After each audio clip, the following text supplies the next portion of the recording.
जैसे ही आप तीसरी तिमाही में जाते हैं तो आपकी बॉडी में प्रॉब्लम्स इतने ज़्यादा हो रहे होते हैं, जैसे कि बॉडी में थकान होना, आपका बार-बार यूरिन पास करने जाना, बार-बार ऐसा इच्छा होना कि जैसे कि आपको बार-बार पेशाब जाना है।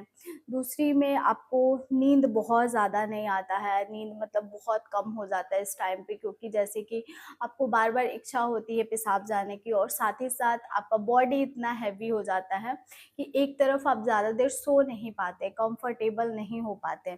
मतलब हर चीज़ में आपको प्रॉब्लम होता है, उठने में, बैठने में, सोने में। तो ये सारी चीज़ों से भी आपका माइंड, आपका बॉडी थक जाता है। तो क्या होता है कि मूड स्विंग बहुत ज़्यादा होता है। ये एक हार्मोनल चेंजेस के कारण होता है कि आपको छोटी-छोटी चीज़ें बहुत ज़्यादा हर्ट करने लगती है, बहुत ज़्यादा बुरा लगने लगता है आपको किसी की बात।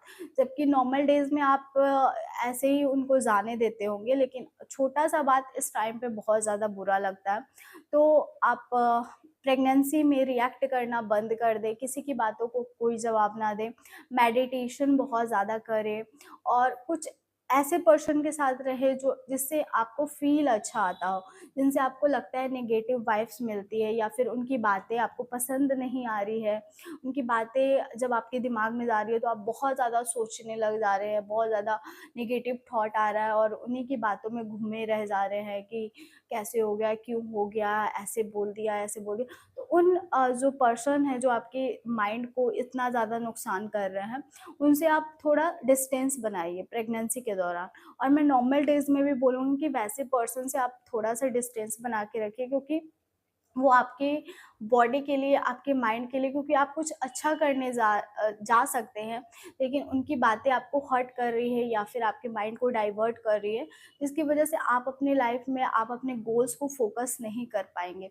तो उन उन पर्सन से आप थोड़ा डिस्टेंस बना के रखिए, और आप उन पर्सन के साथ रहिए या फिर वो काम करिए। देखिए, पर्सन से आपको कभी खुशी नहीं मिल सकती है, वो कभी कुछ ऐसी बातें कर ही देते हैं जो आपको जिससे आपको दुःख पहुँचे। तो मैं बोलूँगी जिससे आपको बहुत ज़्यादा खुशी मिलती है। एक्टिविटी जो आपको बहुत ज़्यादा, या फिर मेकअप करके, बहुत लड़कियों को मेकअप पसंद आता है, या फिर कुछ-कुछ नई चीज़ें ट्राई करना, जैसे खाने में कुछ ट्राई करना। तो ये सारी चीज़ें ना आपके माइंड को बहुत ज़्यादा हैप्पी रखेगी, बहुत ज़्यादा खुशी मिलेगा आपको कि नहीं, मैंने बहुत सालों बाद ये अपने लिए कुछ किया है, तो बहुत अच्छा। कम से कम दिन भर में आप 1 घंटा या फिर आधा घंटा अपने लिए टाइम ज़रूर निकालें, जिसमें आप ये सारे काम करके अपने आप को खुश कर सकें, और आपको रात को अच्छा फ़ील भी आएगा कि मैंने अपने लिए कुछ किया, और आपको खुशी मिलेगी, और आपके बच्चे, जब आप खुश रहेंगे तो आपका बच्चा भी खुश रहेगा। कहा जाता है कि जैसा माँ खाती है वैसा ही बच्चा खाता है, सीधा वही बच्चे के पास पहुँचता है, वैसा ही बच्चे का ग्रोथ होता है। हेयर में बहुत ज़्यादा बाल हो गए, आपके हेयर पहले छोटे थे, अब लंबे हो रहे हैं। आपके हाथों और पैरों में ज़्यादा बाल आ गए हैं पहले के मुकाबले।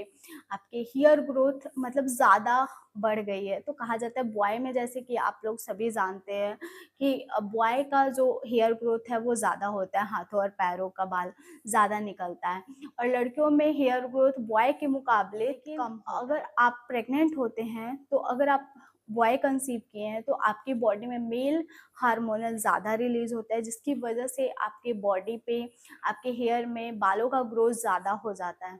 तो इससे कहा जाता है कि आप, हो सकता है कि आप लड़का कंसीव किए हैं अगर आपके बालों का ग्रोथ ज़्यादा हो गया। तो देखिए, ये टोटली डिपेंड करता है कई बार आपके खाने-पीने पर भी, क्योंकि आप इतनी अच्छी-अच्छी चीज़ें खा रहे हैं, प्रोटीन खा रहे हैं, कैल्शियम खा रहे हैं, मिनरल्स खा रहे हैं, फाइबर खा रहे हैं, जो सब साथ में मिलकर आपके हेयर ग्रोथ, आपकी स्किन को अच्छा बनाते हैं। इतने ज़्यादा फ़ोकस नहीं करते हैं कि हमारे शरीर में प्रोटीन कितना जा रहा है, विटामिन्स कितना जा रहा है। हम बस कार्बोहाइड्रेट खाते रहते हैं, जिसकी वज़ह से बॉडी का वेट पुट ऑन होता है, और स्किन में बहुत ज़्यादा प्रॉब्लम्स आते हैं, बालों का झड़ना स्टार्ट हो जाता है, क्योंकि इतना ज़्यादा ध्यान नहीं देते हैं, जिसकी वजह से जो चाहिए होता है बॉडी को, जो बालों को चाहिए होता है, नेचुरली तौर पे हमारे अंदर नहीं जाता है, जिसकी कमी के कारण हेयर ग्रोथ लॉस होना, हेयर कम होना, स्किन का डैमेज होना, ये होने लगता है। लेकिन जब आप अच्छी-अच्छी चीज़ें खा रहे हैं, इसकी वजह से भी कहीं न कहीं ये भी कारण होता है कि जब आप अच्छा खाते हैं तो आपकी स्किन और आपके बाल अच्छे हो जाते हैं, और कहीं न कहीं हो सकता है कि अगर आप मेल बेबी कंसीव करते हैं तो आपके बालों का ग्रोथ अच्छा हो जाता है। ये मेरे साथ बहुत ज़्यादा मैच किया है। दोनों चीज़ें मेरे साथ हुई थी क्योंकि मैं बहुत ज़्यादा अच्छी-अच्छी चीज़ें भी खाने लगी थी और ये भी था कि मेरे बाल बहुत ज़्यादा अच्छे होने का ये भी कारण हो सकता है कि मैंने लड़के को कंसीव जब किया था तो मेरे हेयर लॉस बिल्कुल नहीं हो रहे थे। मेरे बाल बिल्कुल टूट नहीं रहे थे और नहीं तो बहुत ज़्यादा लंबे हो गए थे। मैं आपको हर पिक्चर में दिखाती हूँ कि मेरे जो बेबी बॉय जब मैंने कंसीव किया था तो 8 मंथ में मैंने मैटरनिटी फ़ोटो शूट कराया था। अगर आप नहीं देखे हैं तो उसमें आप मेरे बालों का ग्रोथ देखिए जाके। मेरे बाल बिल्कुल कमर से ज़्यादा नीचे आ गए थे और बहुत ही ज़्यादा घने, बहुत ज़्यादा लंबे हो गए थे। तो ये बिल्कुल मेरे साथ मैच किया था। आप देख लीजिए अगर आपके साथ मैच कर रहा है तो कहीं न कहीं आप अंदाज़ा लगा सकते हैं। तीसरी तिमाही में आपकी कमर में दर्द, पेट में दर्द होता है। कमर में दर्द बेसिकली इससे भी हो सकता है कि अगर आप बहुत ज़्यादा देर खड़ा होकर काम कर रहे हैं, तो जिसकी वजह से आपकी कमर में दर्द, पैरों में दर्द होने लगता है क्योंकि इस टाइम पे क्या होता है कि आपका पेट निकल जाता है, आपका बच्चा बड़ा हो जाता है, गर्भाशय बड़ा हो जाता है, जिसकी वजह से आपके पेट पर दबाव डालता है, प्रेशर डालता है और जितना देर आप खड़े रहते हैं, तो आपके पैरों में दर्द, कमर में दर्द होना स्टार्ट हो जाता है। तो ये भी कारण होता है कई बार कमर में ज़्यादा दर्द रहने का और दूसरा कारण ये भी हो सकता है कि अगर आपका प्लेसेंटा पोस्टीरियर है तो आपके कमर में ज़्यादा दर्द होता है। देखिए अगर आप बहुत ज़्यादा देर खड़े रह रहे हैं या फिर बहुत ज़्यादा देर एक पोजीशन में बैठ रहे हैं, तो इसकी वजह से कमर में दर्द होता है। तो आप ट्राई करें कि हर आधा-आधा घंटा में अपना पोजीशन चेंज करें। अगर आप खड़े होकर काम कर रहे हैं, तो आप थोड़ा देर बैठ जाएँ, वहाँ वहीं पर बैठ जाएँ, स्टूल लें, चेयर लें, वहीं पर बैठ जाएँ थोड़ा देर। अगर आप बैठे हुए हैं तो थोड़ा-सा खड़े होकर टहल लें, इधर-उधर कर लें।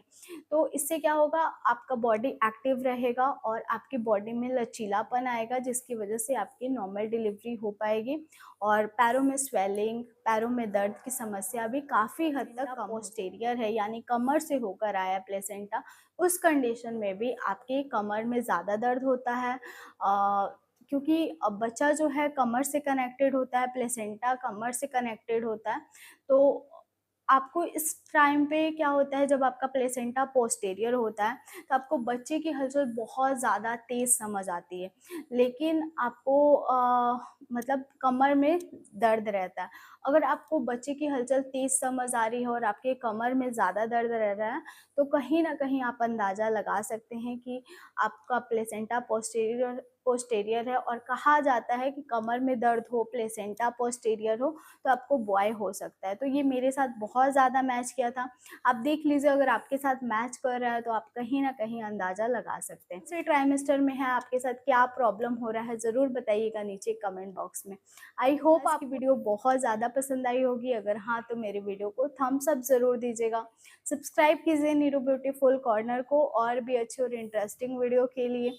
मुझे इंस्टाग्राम पे ज़रूर फॉलो करें, वहाँ पे मैं reels, fashion videos, life update डालती हूँ, मैं कहाँ जा रही हूँ, क्या कर रही हूँ, सारी चीज़ें मैं इंस्टा स्टोरी पे लगाती हूँ, तो प्लीज़ फॉलो करें। तो चलिए फिर मिलते हैं एक नए और इंटरेस्टिंग वीडियो के साथ, तब तक के लिए बाय फ्रेंड्स, लव यू।